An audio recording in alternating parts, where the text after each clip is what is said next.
Good morning children. Today we are going to see about the pancreas. It is a lobed leaf-shaped gland situated between the stomach and the duodenum. So இது lobe-like structure இருக்கும். எதுக்கு நடுவுல இருக்குன்னா இதனோட structure பார்த்தீங்கன்னா leaf-like structure இருக்கும். Situated between stomach and the duodenum. Duodenum is the first part of the small intestine. Small intestine first part. அதாவது loop-like structure கரு மாதிரி வளைஞ்சு வரும். அந்த duodenumக்கு stomachக்கு நடுவுல இருக்கும். Then pancreas act both as an exocrine gland and as an endocrine gland. Pancreas வந்து it acts as an exocrine gland ஆவும் act பண்ணும் and endocrine gland ஆவும் act பண்ணும். Exocrine gland னா duct gland, it secretes the enzymes.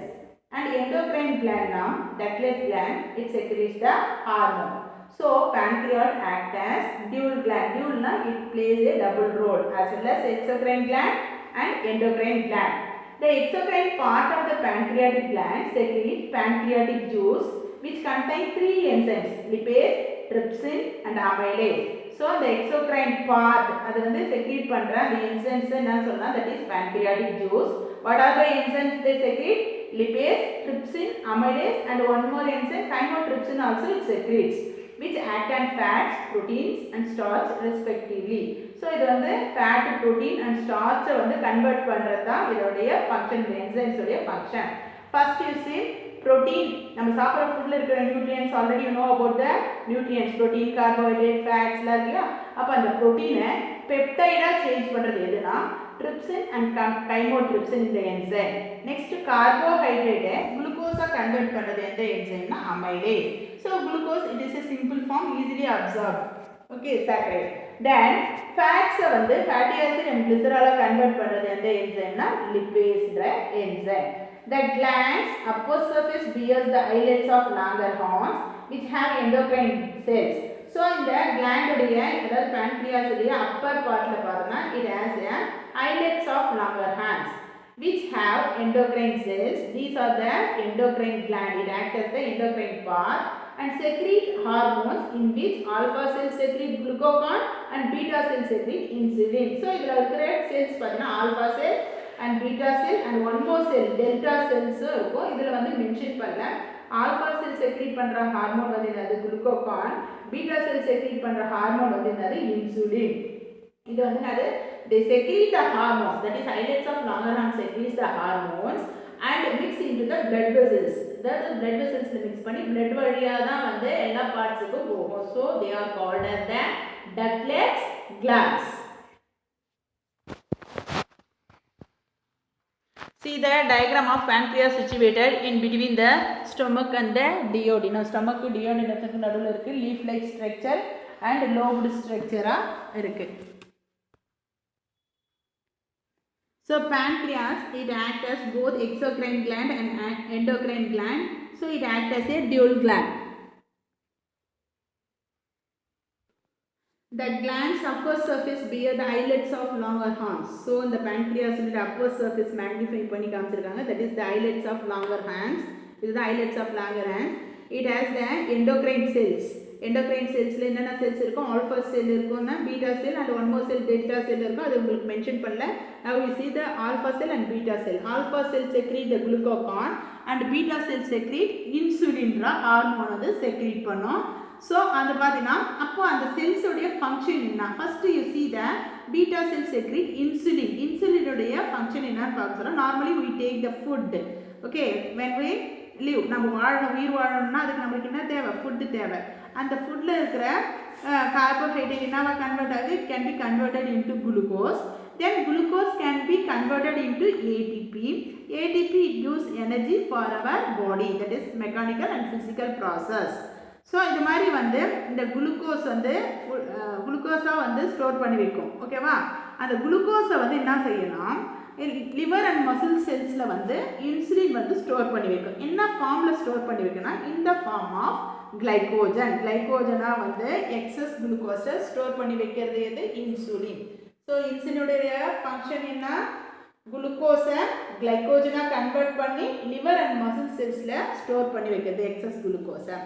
அப்போ அந்த glycogen வந்து நம்மளுக்கு எப்போ வந்து எனர்ஜி தேவையோ ஃபார் ஃபாஸ்டிங் அந்த டைமில் வந்து நம்மளுக்கு we need the energy. அப்போ வந்து என்ன ஆகும்? அந்த லிவர் அண்ட் மசில் செல்ஸில் இருக்கிற glycogen again it can be break down into glucose. Glycogen glucose break down ஆயிட்டு it produces energy in the form of ATP.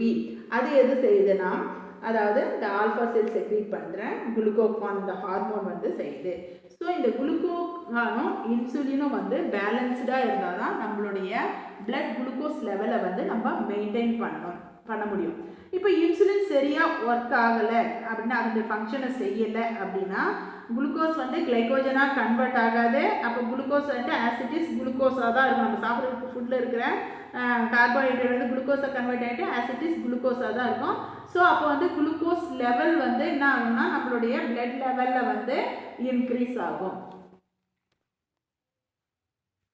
Next you see the intestinal gland secretes intestinal juice called succus entericus. So intestine, small intestine படிச்சோம் இல்லையா, அதில் இருக்கிற gland secrete பண்ணுற அந்த intestinal juice உடைய name என்னது, succus entericus, which contain enzymes called like maltase, lactase, sucrase and lipase, which act in an alkaline medium. So அது secrete பண்ணுற enzyme வந்து maltase, lactase, sucrase and lipase.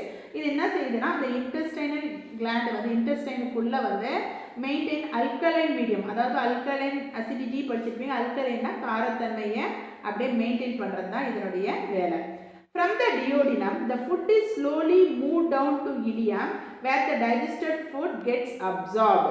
So 90% of digestion வந்து ஸ்டொமக்கில் முடிஞ்சிச்சு, remaining வந்து small இன்டெஸ்டைனில் digestion முடிஞ்சிச்சு.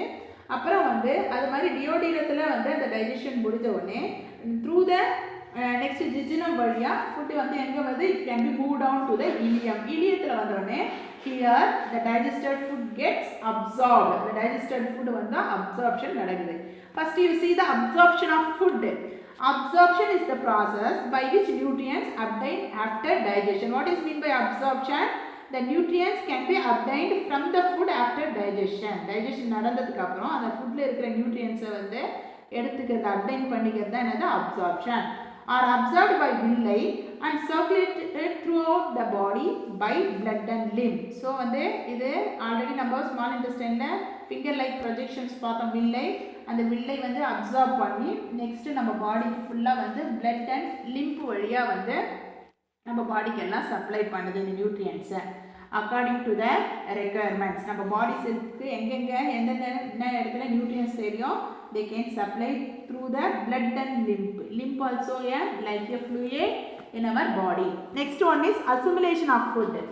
Assimilation means the incorporation of the absorbed food materials into the tissue cells as their internal and homogeneous compound.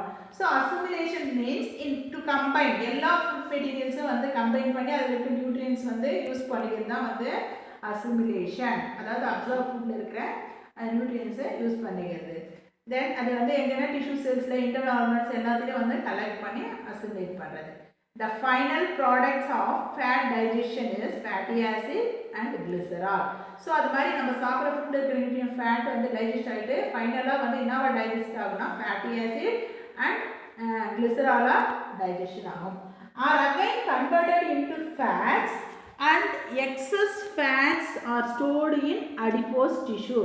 So அந்த fatty acid and கிளிசராலாக store பண்ணி வைக்கிறது இல்லையா, அதே மாதிரி நம்ம எப்போ வந்து சம் எனர்ஜி தேவை அந்த டைமில் வந்து என்ன ஆகும், அகைன் அந்த ஃபேட்டி ஆசிட் அண்ட் கிளிசரால் ஃபேட்டாக கன்வெர்ட் ஆகிட்டு இந்த எக்ஸஸ் ஃபேட் வந்து என்ன ஆகும், can be stored in the adipose tissue. Already வந்து நம்ம டிஷ்யூஸில் படித்தோம் அடிப்போஸ் டிஷ்யூவில் அங்கே எக்ஸஸ் ஃபேட் வந்து எங்கே ஸ்டோர் ஆகும், அடிப்போஸ் டிஷ்யூவில் வந்து ஸ்டோர் ஆகும். The excess sugars are converted into complex polysaccharide glycogen in the livers. So அதே மாதிரி வந்து excess sugar, அதாவது that is glucose, excess glucose வந்து என்னவா கன்வெர்ட் ஆகுது, glycogen, that is the polysaccharide. So it can be stored in the liver and muscle cells. The amino acids are utilized to synthesize different proteins required for the body. So amino acids எல்லாம் வந்து எதுக்கு useful ஆகுது, நம்ம பாடிக்கு தேவையான ப்ரோட்டீனை வந்து synthesise, that is preparation பண்ணுறதுக்கு இந்த அமினோ ஆசிட்ஸ் வந்து யூஸ்ஃபுல்லாக இருக்குது. Next you see, do you know the small intestine is about 5 meter long and is the longest part of the digestive system. Small இன்டெஸ்டைனோட லென்த் எவ்வளோ, 5 meter லாங் இருக்கும். So இதுதான் வந்து டைஜஸ்டிவ் ட்ராக்டில் சிஸ்டத்தில் வந்து longest part. Then large intestine is a thicker tube but is about 1.5 meter long. Large intestine வந்து திக்கா இருக்கும் அந்த டியூப். தென் அதோட லென்த் எவ்வளோ 1.5 மீட்டர் தான் அதனுடைய லாங் இருக்கும், லென்த் இருக்கும். See your homework today's assignment. Define absorption. So absorption அந்த 2 lines எழுதணும். Then define assimilation. அதில் வந்து இந்த 4 lines up to component you have to write the assignment. Thank you children. Have a nice day.